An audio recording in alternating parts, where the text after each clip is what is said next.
What's up, everyone? Daniel Kaiser here in Sweden visiting with Massive, and I've got Daniel Berlin here talking about Far Cry 3. Specifically, we're talking multiplayer here today, and we just took a look at the game. It's looking awesome. Daniel, tell us a little bit about the objectives that you guys have for the multiplayer mode in Far Cry 3.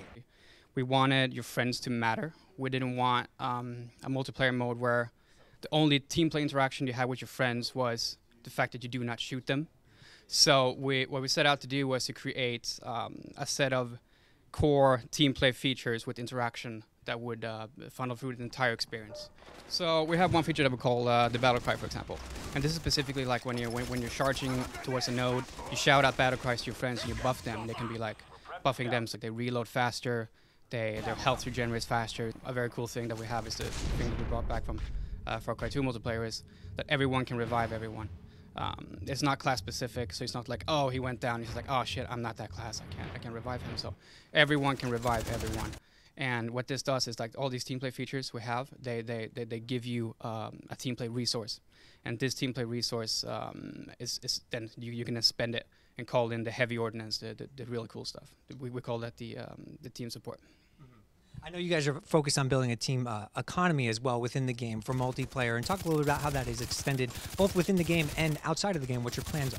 You do these team play actions and you get these points, and then you call in the heavy ordnance, like I said, and that's not going to be like a military aircraft that comes in and drops down like military ordnance or something. It's going to be a crazy pirate in a helicopter swooping in, pushing out a barrel containing like a chemical weapon that drives the players crazy. The guy who is next to you, your teammate, 1 second, the next second he's a big black demon with like burning eyes, and you can shoot him, and when the fire is on, it just creates chaos.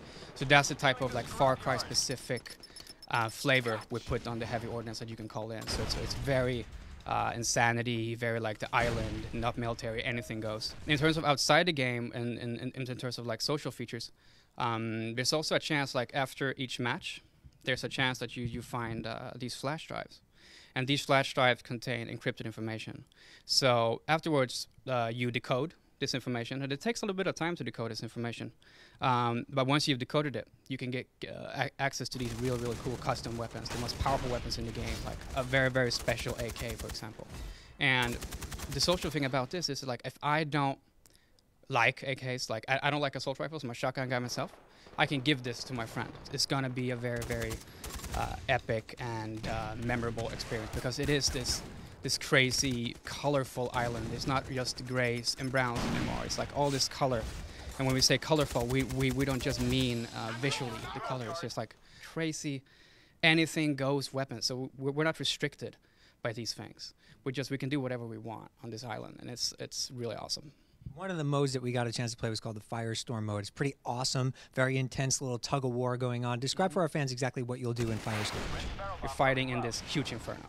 So the objective for you as a player is to basically burn up other teams' supply depots. So in the end of the match, you set them on fire, and then your objective after that is to call in an airplane containing gasoline that then drops down gasoline on the already existing firestorm, creating then the firestorm to blow up, basically.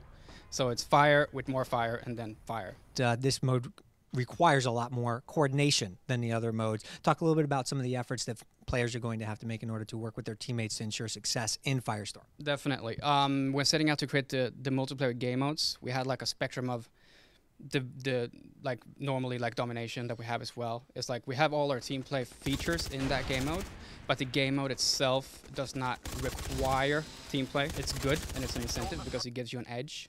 However, in Firestorm, it's a much more of a requirement to win, because the enemy has 2 depots.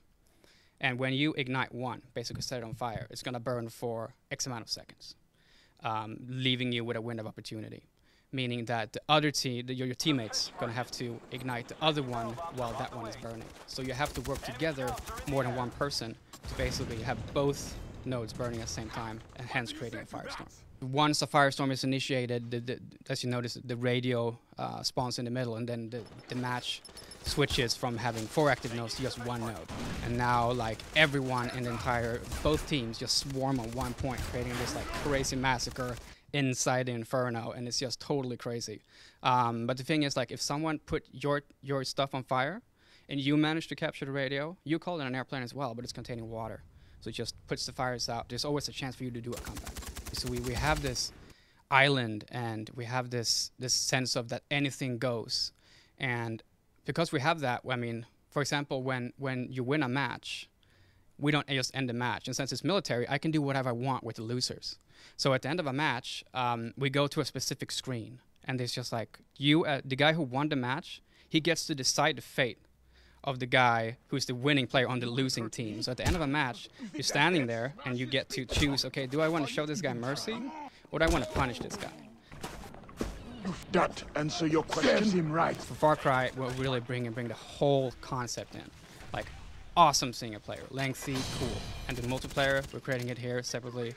Just awesome, cool. So you're getting the best of both worlds into one packet. And it's really worth your money, basically.